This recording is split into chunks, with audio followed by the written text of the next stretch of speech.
Bom, então, boa tarde. A gente vai dar início, então, à defesa da aluna Mariana Evangelista Nunes, e o trabalho de mestrado dela é Comportamento Reológico de um Cimento Endodôntico por meio da modelagem matemática.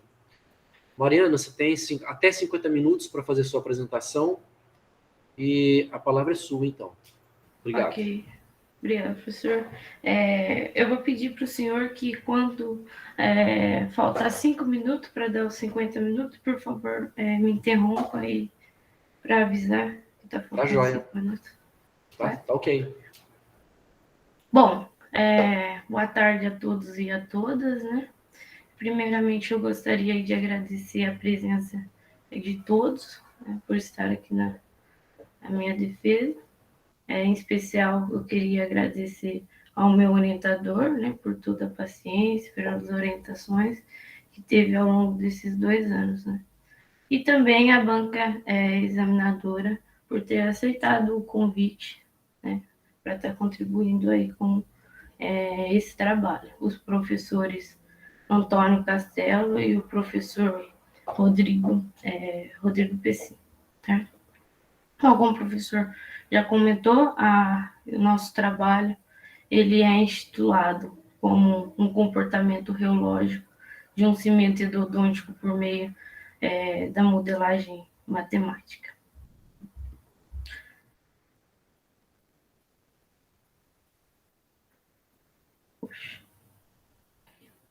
Então, eu vou começar falando um pouco sobre o tratamento endodôntico, né? O sucesso do tratamento endodôntico, ele depende de 3 fatores, da limpeza, da modelagem e da obturação do canal radicular, certo? A obturação ela é realizada com materiais em formatos de cone, que são as gutaperchas, e o cimento endodôntico, né, que é o que engloba esse trabalho de hoje. Na figura que está sendo apresentada aí no slide, a gente pode ver que está ilustrado as etapas subsequentes do tratamento endodôntico, onde no item A, que é a primeira imagem, é a polpa do dente, né? Onde ela está danificada por uma cárie, certo? O item B, ali, a imagem B, é a polpa que ela está sendo removida do canal radiculares e eles são limpos antes da restauração. O C é o canal preenchido por um material obturador, que é a gutapercha e o cimento, e o item D, que é o item onde o dente ele está apresentado de forma selado completamente e tridimensionalmente. Tá? E existem vários tipos de cimento endodôntico no mercado. O nosso material de estudo ele é um cimento à base de MTA, que é a sigla em inglês de agregado de trióxido mineral. Né?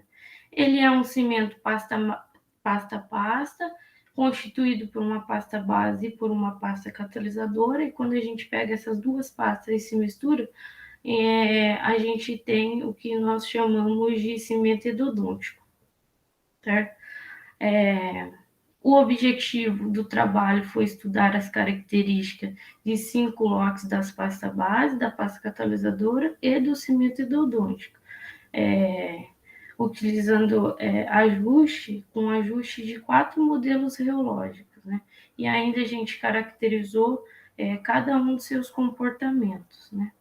E também a gente propôs uma lei geral para descrever todos os lotes de interesse. Esse foi praticamente o escopo do nosso trabalho. Materiais e métodos, o que a gente utilizou? A partir de algumas medidas reológicas que o reômetro nos forneceu, a gente criou arquivos de dados que, assim, ele possibilitou a construção de um código do programa que que a gente utilizou foi o programa computacional que teve, certo? E o que ele fez? Ele ajustou os modelos geológicos aos dados experimentais que a gente tinha. Certo? E também essa plataforma ela foi utilizada ao longo do trabalho para fazer todos os cálculos, né? Bom, o método que a gente utilizou para fazer o ajuste foi o método de Levenberg-Marquardt, certo? E os modelos geológicos que a gente usou para fazer os ajustes dos dados foi os modelos de Bingham, Oswald, Herschel-Buckley e Casson, onde as equações constituintes de cada modelo ela está representada aí na tabela que está no slide. Bom, e como critério que a gente utilizou para determinar o melhor ajuste dos modelos aos dados experimentais foram os seguintes: o domínio de existência dos parâmetros, a matriz de correlação, o coeficiente de determinação ajustado, o erro percentual absoluto médio e a média aritmética do coeficiente de determinação ajustado e também a média aritmética do erro percentual absoluto médio. Agora eu vou falar um pouco sobre os resultados e discussões que a gente obteve ao longo da pesquisa. Primeiro vou falar sobre a pasta base. Quais foram os resultados da pasta base? O modelo de Oswald, ele apresentou os melhores ajustes para os lotes da pasta base, certo? Então, aí no slide a gente tem a tabela com os respectivos valores dos parâmetros.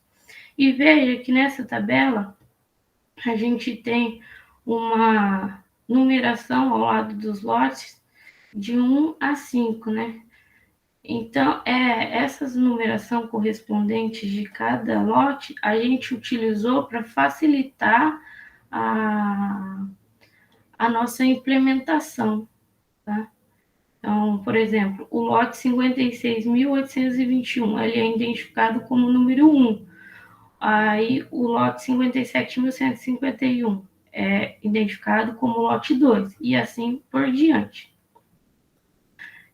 O modelo ele teve um coeficiente de determinação ajustado maior que 0,78 e um erro percentual absoluto médio menor que 23%. Certo? E ainda os parâmetros do modelo de Oswald, eles apresentaram uma correlação forte e negativa. Todos os detalhes referentes a esses valores e essas conclusões, eles estão detalhadamente na dissertação, tá? Bom,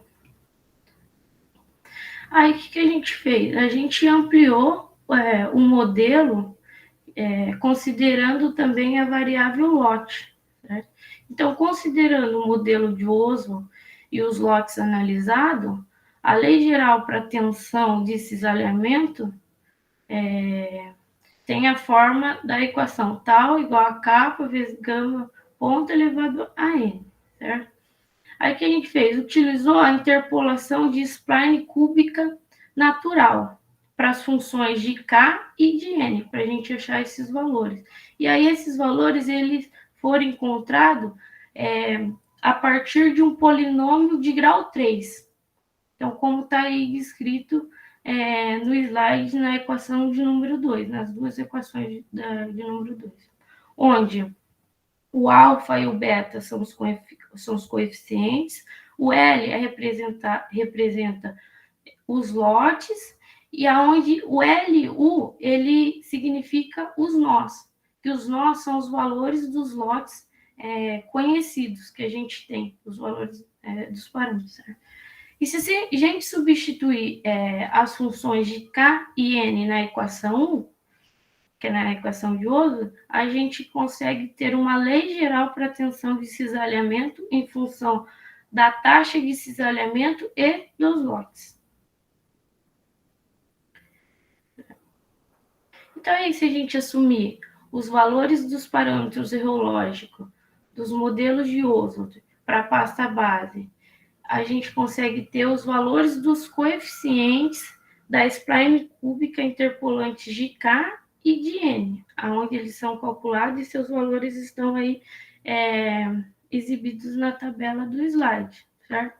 Veja que a cada intervalo dos nós, a gente tem 4 valores para cada função. E aí, a gente pode ver graficamente as curvas que representam as splines determinadas para funções de K e para as funções de N, certo? Que são os parâmetros dos modelos de Oslo. E também está mostrado os pontos que a gente utilizou para determiná-lo, para fazer a construção, que nada mais são que os dados experimentais utilizados. Bom, e se a gente pegar aquela primeira equação, que é a tensão em relação à tensão de cisalhamento do modelo de Oslo, e dividir por gama ponto, a gente consegue encontrar a viscosidade aparente, que ela é descrita aí pela equação de número 4, onde a neta, que é igual a 1K vezes gama ponto elevado a N menos 1. Certo? Lembrando que esse K e esse N são as funções de polinômio de grau 3. E aí, substituindo essas funções, a gente consegue ter aí a lei da viscosidade para a pasta base, onde a gente consegue englobar todos os lotes desejados. Aí, nesse slide, a gente tem como consequência um gráfico de mapa de cor, onde ele descreve a lei geral para a tensão de cisalhamento e para a viscosidade, em função da taxa de cisalhamento e em função dos lotes. No primeiro gráfico de mapa de cor, a gente tem que, ao decorrer dos lotes, a tensão de cisalhamento da pasta base ela vai aumentando conforme a taxa de cisalhamento vai aumentando também. Já no segundo gráfico de mapa de cor, a gente pode ver que ao longo dos lotes de estudos, dos lotes que a gente pegou, a viscosidade ela vai diminuindo conforme a taxa de cisalhamento for aumentando, certo? E o que a gente entende olhando para esses mapas? Que o ideal na comparação entre esses 5 lotes seria ter um mapa de cor com faixas horizontais, certo? Então, assim, conforme as cores... conforme a gente teria um mapa de cor por faixas horizontais de cores diferentes à medida que a taxa de cisalhamento ela fosse variando, certo? E se a gente tivesse esse cenário, a gente teria uma padronização acurada entre os lotes. Bom, eu fiz aqui um gráfico em 3D, aonde a gente pode... Vou girar aqui ao vivo.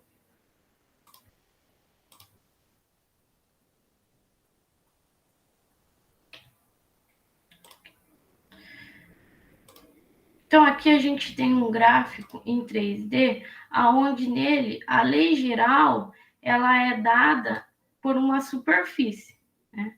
A gente tem um mapa de cor e aqui a gente tem uma superfície que é a nossa lei geral, criada através daquelas equações, tá?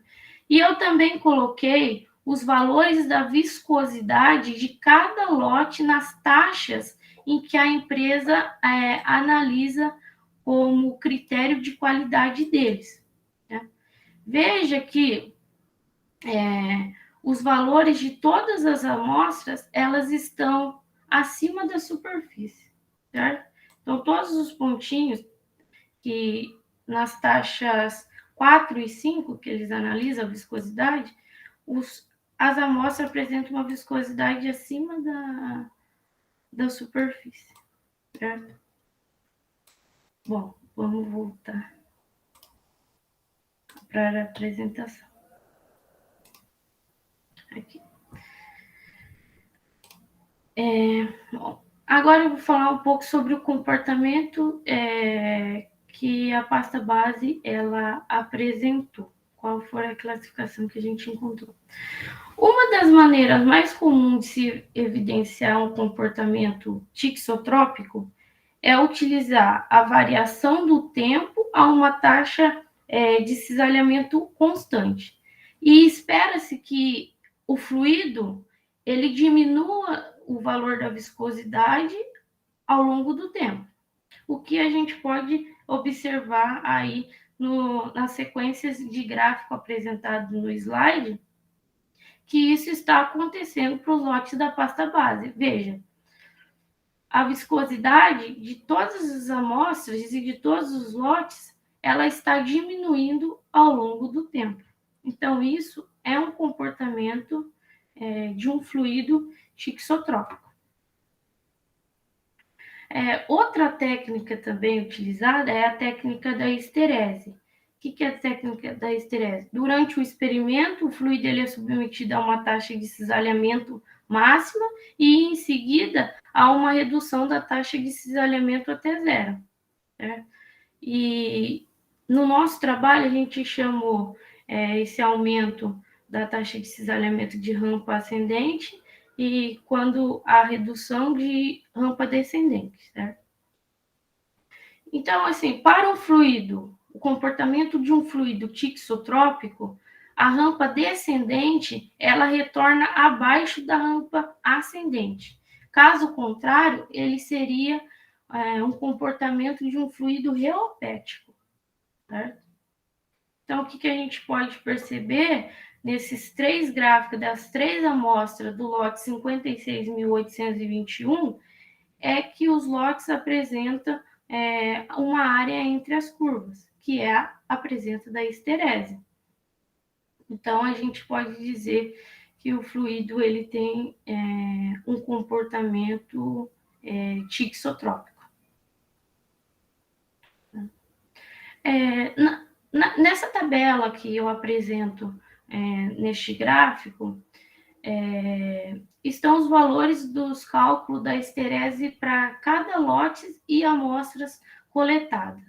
Veja que o critério de análise estabelecido pela empresa é no intervalo de menos 9.000 a 11.000 Pascal por segundo. E todas as amostras dos 5 lotes, elas estão dentro dessa faixa de aceitação, ou seja, está entre menos 9 e 11.000, entre menos 9.000 a 11.000, certo? Então, aí eu identifiquei pela cor ciano os valores que estão dentro da faixa de aceitação. Uma importante observação que a gente teve é que a faixa de aceitação estabelecida pela empresa impõe a possibilidade em obter valores negativos. Visto todos esses valores, esses cálculos realizados por nós, a gente viu que não há presença de valores negativos. Então, a gente diz que vale o empenho, então, de revisar essa faixa de aceitação e diminuir esse intervalo de análise, sendo um intervalo dentro dos números positivos. Sim. Então, se a gente colocar esses valores calculados da esterese num gráfico, a gente nota que não há nenhum padrão ou tendência evidente nos valores da esterese para os lotes, certo? Não tem, tipo, a cada ensaio, a viscosidade dos lotes ela aumenta. Ou, ao contrário, a cada ensaio, os valores da viscosidade, não, da esterese aumenta ou diminui. A gente não tem essa tendência em relação às amostras dos lotes. Bom, um outro critério de análise de qualidade utilizado pela empresa é a viscosidade. É a viscosidade que, em algumas taxas de cisalhamento específica. Para a pasta base, é analisada a viscosidade na taxa 4 e na taxa 5, sendo que na taxa 4, o intervalo é de 150 a 280 pascal segundo, e na taxa 5, entre 120 e 280 pascal segundo. Então, a partir de dados coletados, foi possível a construção desse gráfico, que nada mais é do que como se fosse um corte do gráfico que eu mostrei anterior, o gráfico 3D, e nesse seria um corte, certo? Nele, a gente consegue ter uma visão da viscosidade ao longo dos lotes e também das amostras, cada amostra dos valores de sua viscosidade, juntamente com a lei geral encontrada por nós, que está aí identificado com a curva preta, certo? O porquê que a gente fez isso? A gente visa avaliar essa faixa de aceitação estabelecida pela empresa, certo? E veja que os resultados eles são satisfatórios, né? Porque todas as amostras elas apresentaram um valor de viscosidade dentro da faixa de aceitação. Agora eu vou falar um pouco sobre os resultados da pasta catalisadora, certo? Quando a gente realizou os primeiros resultados preliminares, a gente viu que a pasta catalisadora ela apresentava um efeito viscoelástico. Até que na qualificação foram todos os cálculos realizados com esse efeito viscoelástico, né? O que a gente percebeu é que os modelos eles não se ajustaram muito bem aos dados experimentais, tendo um coeficiente de determinação ajustado bem baixo, né? Então, o que a gente fez? A gente retirou 10% da taxa de cisalhamento na rampa ascendente, certo? Então, esses dados que a gente retirou, elas estão mostrados no gráfico do slide por um triângulozinho em azul, certo? Então, são esses dados que a gente retirou para fazer um novo ajuste, certo? Aí a gente fez esses novos ajustes a partir dos 4 modelos relógicos. Aí, o que os modelos indicam? Que o modelo relógio de Casson, ele apresentou ser mais representativo para caracterizar a pasta catalisadora, né? Então, os valores aí estão expostos no slide dos parâmetros, os valores de cada parâmetro do modelo de Casson, juntamente com a numeração de 1 a 5, a quais elas são identificadas nas nossas implementações. E é importante também mencionar que todos os modelos eles tiveram valores de coeficiente de determinação ajustado e de erro percentual absoluto médio bem próximo um dos outros, sendo eles superiores a 0,72 e inferiores a 17%. E ainda os coeficientes da matriz de correlação do modelo de Casson, eles foram equivalentes a menos 0,966, mostrando aí ter uma correlação forte e negativa entre os parâmetros do modelo. Então, com o mesmo raciocínio da pasta base, a gente ampliou o modelo considerando também a variável lote. certo? Então, a gente considerando o modelo de Casson e os lotes analisados, a gente tem a lei geral para tensão de cisalhamento, né? Ajustada da forma que expressa pela equação de número 6, que é a equação de Casson. Então, para encontrar o tal zero e o kappa, a gente utilizou a interpolação spline cúbica natural, certo? Que é encontrada através de um polinômio de grau 3, que está as funções de tal e de kappa estão expressas pela equação de número 7. E se a gente substituir essas equações tal e kappa como polinômio de grau 3 na equação da tensão do modelo de Casson, a gente tem a equação de número 8, certo? Que é uma lei geral para tensão de cisalhamento em função da taxa de cisalhamento e dos lotes. Certo? Bom, admitindo os valores dos parâmetros reológicos do modelo de Casson para a pasta catalisadora, que está expressa a 2 slides anteriores, os valores do coeficiente da spline cúbica interpolante de tal zero e de K, elas são calculadas.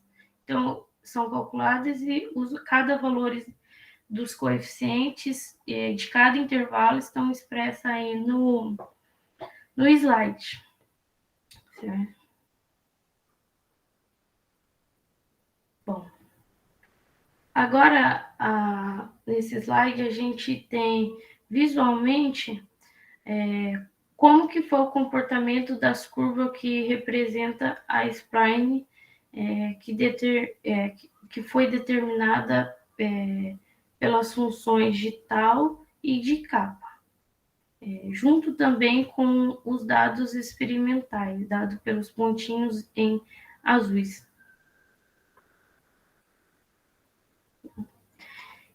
E da mesma forma, se a gente dividir a equação de Casson por gama ponto, a gente tem a viscosidade aparente, escrita da forma como demonstrada aí na equação 9, que é o neta, que é igual a 1 sobre gama ponto, que multiplica um tal zero elevado a meio, mais um kappa, que multiplica o gama ponto, é elevado a meio, e tudo isso elevado ao quadrado. Lembrando que o tal zero e o kappa são as funções encontradas anteriormente, que é um polinômio de grau 3. Certo? Então, se a gente substituir esse tal zero e o kappa, a gente tem uma lei geral para a viscosidade, que é dada pela equação de número 10. Certo? Bom, e como consequência, através dos gráficos de mapa de cor, é possível observar o comportamento da lei geral para tensão de cisalhamento e também para viscosidade, em função da taxa de cisalhamento e dos lotes. No primeiro gráfico de mapa de cor, a gente tem que, à medida que a taxa de cisalhamento dos lotes aumenta, a tensão de cisalhamento ela também aumenta. Né? E além disso, pelo mapa de cor, à medida que caminha-se pelos lotes, observo que sobre o mesmo valor da taxa de cisalhamento, fica evidente que a variação da cor do mapa de cor ela vai se alterando. Certo? Então, isso mostra que não há um acurado padrão entre os lotes. Né? E já no segundo gráfico de mapa de cor, a gente pode ver que a viscosidade dos 5 lotes ela diminui consideravelmente nas primeiras taxas de cisalhamento. Vocês veem que predomina a cor em azul, que é a baixa viscosidade, certo? Então, ela mantém uma estabilidade com o aumento da taxa de cisalhamento. Eu também fiz aqui um gráfico demonstrativo para o caso da pasta catalisadora em 3D.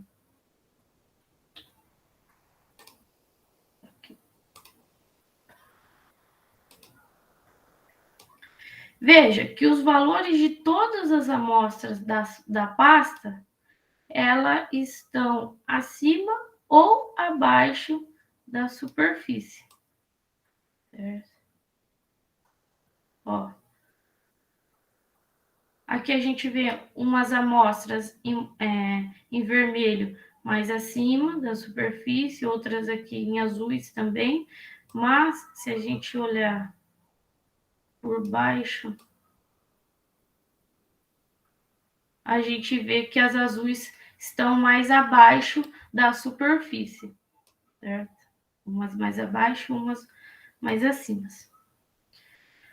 Bom, voltando aí para os slides, a gente também tentou descrever o comportamento da pasta catalisadora, né? Como na pasta catalisadora a gente não tem os dados a uma taxa de cisalhamento constante, a gente só avaliou o comportamento da pasta usando a técnica da esterese. No gráfico que está exposto no slide, a gente vê que nas 3 amostras do lote 57.119, a gente vê a presença de uma área entre a curva, certo? Que ela está na cor meio acinzentada, né? E esse comportamento, ele segue para os demais lotes também analisado da pasta catalisadora, né? Então, pela técnica da esterese, a gente pode dizer que as amostras da pasta catalisadora têm um comportamento de um fluido tixotrópico. Então, nesse slide, eu apresento uma tabela com os valores calculados da esterese para cada lote e amostra coletada. Veja que dentro do critério de análise estabelecido pela empresa, do valor de tixotropia de 50.000 a 300.000 pascal por segundo, tem 3 amostras de lotes que estão fora da faixa de aceitação, certo? Onde aí eu identifiquei pela cor laranja. E os demais lotes estão dentro da faixa de aceitação, na qual eu identifiquei pela cor ciano. Então, com todos os valores calculados da esterese exposta no gráfico à direita, a gente nota que, assim como na pasta base, a pasta catalisadora também não apresenta um padrão comportamental nos valores da esterese entre os lotes. Porque uma hora os ensaios, a esterese aumenta, outra hora diminui, então não tem um comportamento que seja padrão nesses valores. A viscosidade utilizada no critério de análise de qualidade para pasta catalisadora é utilizada uma viscosidade na taxa 300 e 500, sendo a faixa de aceitação na taxa 300 de 6 a 10 pascal segundo e na taxa 500 de 4,8 a 8 pascal segundo, certo? Esses são os critérios de análise da qualidade, da viscosidade deles. E a partir das construções dos gráficos nessas taxas, é possível notar alguns valores da viscosidade fora dessa faixa de aceitação, na qual ela está representada na cor rosa, na cor rosa. E como consequência desses valores fora da faixa de aceitação, exibiu também trechos da lei geral fora da faixa de aceitação. Mas foi representativo para descrever a variação da viscosidade dos lotes nas taxas especificadas do fluido, que no caso da pasta catalisadora. Bom, agora eu vou falar um pouco sobre os resultados que obtivemos para o cimento endodôntico. O modelo de Ozone, ele apresentou os melhores ajustes para os lotes do cimento. Aí no slide a gente tem uma tabela com os respectivos valores dos parâmetros. O modelo ele teve um coeficiente de determinação ajustado superior a 0,82 e um erro percentual absoluto médio inferior a 17%. Certo? E mais, os parâmetros do modelo de Ozone, eles apresentaram uma correlação acima de 99% negativa. Lembrando que os detalhes estão todos na dissertação. Considerando aí da mesma forma para a pasta base, agora para o cimento endodôntico, o modelo de Ozone e os lotes também que a gente analisou do cimento. Então, a lei geral para a tensão de cisalhamento ajustada, ela tem a forma da equação de número 11, onde o parâmetro Kn ele é calculado através de um polinômio, usando interpolação de spline cúbica natural, certo? Aí eles são expressos como uma equação de número 12, certo? Aí substituindo os valores das funções de K e de N, a gente tem a equação de número 13.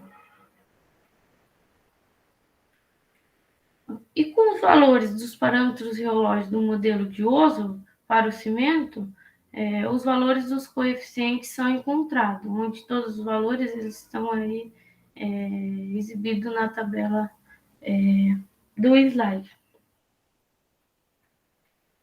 Nesse slide, a gente pode ver as curvas que representam a spline determinada para as funções de K e de N, certo? Como o comportamento ocorre dessas curvas. E se a gente pegar a equação do modelo de Ozone e dividir por gama ponta, a gente consegue encontrar a equação de número 14, que é a equação da viscosidade aparente. Lembrando que kappa e Kn são as equações do polinômio de grau 3, certo? Isso, fazendo essas substituições, a gente consegue estabelecer uma lei geral para a viscosidade, como está expressa na equação de número 15. Bom, então, a partir das equações encontradas anteriormente, a gente consegue ter aí esse mapa de cor da tensão e da viscosidade para o cimento. Né? O que a gente percebe para o cimento endodôntico é que a tensão de cisalhamento dos lotes ela aumenta conforme a taxa de cisalhamento aumenta, e a viscosidade ela diminui quando a taxa de cisalhamento aumenta. E os resultados encontrados pela lei geral, eles estão de acordo com os dados, certo? Então, eu também fiz o gráfico em 3D para o cimento, com os valores das viscosidades nas taxas especificadas. Deixa eu ver. Aqui.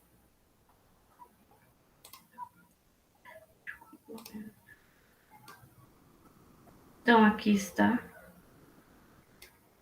o slide em 3D da superfície que indica a nossa lei geral. E, diferentemente das pastas, o cimento endodôntico ele é analisado em duplicata e não em triplicata, certo? E alguns valores das viscosidades nas taxas de cada amostra, uns valores estão acima e outros valores estão abaixo da superfície. Correto? Percebe, ó, tem alguns valores que estão, principalmente os vermelhos, a amostra 1 está abaixo da superfície. Tá? Bom, voltando para o slide. A gente também analisou o comportamento do cimento e, assim como na pasta catalisadora, a gente não tem os dados da taxa de cisalhamento constante. Então, usamos apenas a técnica da esterese para verificar o comportamento do cimento.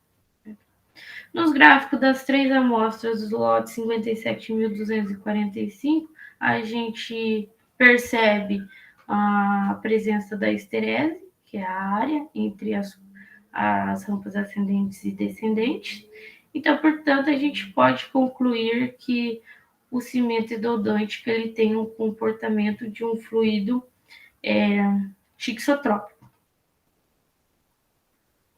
Na tabela, a gente tem os valores calculados da esterese para cada lote, para cada amostra, e veja que dentro do critério de análise estabelecido pela empresa, o valor da tixotropia é de 20.000 a 100.000 pascal por segundo, mas dentro dos valores calculados, mais da metade das amostras, dos lotes, estão fora da faixa, dessa faixa de aceitação. Então, com todos os valores calculados da esterese exposto no gráfico à direita, que a gente nota-se que, diferentemente das pastas, o cimento ododôntico ele segue um padrão nos valores da esterese entre os lotes, né? No qual, a cada ensaio realizado, o valor da esterese ele aumenta. Então, a viscosidade utilizada no critério de análise de qualidade para o cimento é uma viscosidade na taxa de cisalhamento na taxa 60, com uma faixa de aceitação de 18 a 24 pascal segundo, e na taxa 100 de 10 a 20 pascal segundo. Lembrando aqui que aqui a gente só tem a amostra 1 e a amostra 2. Porque, como eu comentei, diferente das pastas, a validação do critério para o cimento ele é feito em duplicata. Né? Então, a partir da construção do gráfico nessas taxas, é possível votar alguns valores da viscosidade fora da faixa de aceitação e, como consequência, a lei geral também exibe boa parte dos trechos fora da faixa de aceitação. Mas a gente pode dizer que ela foi representativa para descrever a variação da viscosidade dos lotes nas taxas especificadas da própria empresa. Agora, as conclusões do que a gente concluiu da nossa pesquisa. Em relação à pasta base, a fluidez da pasta base ela pode ser melhor caracterizada pelo modelo de Oso. A viscosidade ela diminuiu ao longo do tempo a partir de uma taxa de cisalhamento constante, demonstrando um comportamento tixotrópico, e a lei geral calculada e comparada com os critérios de análise do fabricante, no caso da empresa, ela mostrou ser adequada e dentro da faixa de aceitação. Em relação às conclusões da pasta catalisadora, a gente tem que Os resultados preliminares mostraram um efeito viscoelástico nas primeiras taxas de cisalhamento. Então, novas curvas de escoamento elas foram obtidas e o modelo de Casson é o que melhor descreveu as características geológicas da pasta catalisadora. Os diferentes lotes da pasta apresentaram um comportamento não newtoniano dependente do tempo e, consequentemente, tixotrópico. E as amostras coletadas, eles apresentaram uma viscosidade nas taxas especificadas próximo à faixa de aceitação superiores e com alguns poucos valores fora dessa faixa. Certo? Porém, a lei geral ela ficou de acordo com os valores da viscosidade estabelecidos nas taxas de verificações. As conclusões para o cimento endodôntico foram que o modelo de Oso de Alho foi o que apresentou os melhores ajustes dentro dos modelos aplicados. Deu 5 minutos, professor? Isso, 5 minutos agora. Tá, estou finalizando. Tá joia.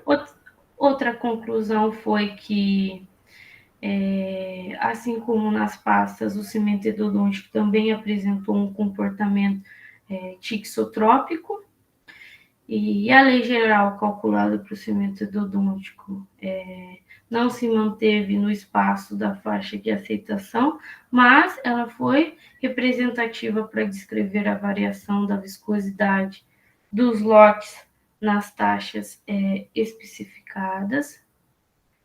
Em relação ao critério de qualidade, o que a gente concluiu foi o seguinte, que a tixotropia é um dos critérios de análise de grande potencial para se chegar a uma qualidade de excelência do produto. Só que, portanto, a faixa de aceitação determinada pela empresa, ela necessita ser investigada e aprimorada mais em relação aos fluidos. Um novo estudo também se faz necessário para a faixa de aceitação da viscosidade nas taxas de cisalhamento especificadas de cada fluido. Então, assim, uma modelagem matemática mais apurada com uma quantidade de lotes poderá estabelecer um critério de excelência para esses fluidos. Então, como sugestões de trabalhos futuros, a gente tem que aprimorar o critério de qualidade dos fluidos com uma quantidade massiva de lotes, na qual a gente quer utilizar uma estratégia inédita que não seja a interpolação por spline. E também a gente quer propor um modelo matemático que permite descrever os aspectos reológicos do cimento endodôntico a partir das proporções quantitativas da pasta base e da pasta catalisadora, né? Onde aí, com isso, a gente teria uma padronização do comportamento reológico e também realizar uma análise reológica fundamentadas em modelos capazes de descrever um comportamento viscoelástico, porque como a gente viu, a pasta catalisadora ela apresentou um efeito viscoelástico. Então, seria interessante aí a gente aplicar modelos reológicos como PTT ou Maxwell, outro também que pode representar um comportamento viscoelástico é o DROID-B, certo? Então, fazer essa análise também. Então, eu gostaria de agradecer a Ângelo pelo suporte financeiro e técnico por meio da bolsa de mestrado concedida e agradecer também ao convênio FAUEL, que gerenciou todos esses anos a bolsa de mestrado, certo? Então, essa foi a nossa pesquisa realizada e gostaria de agradecer a todos por ter me ouvido e muito obrigada.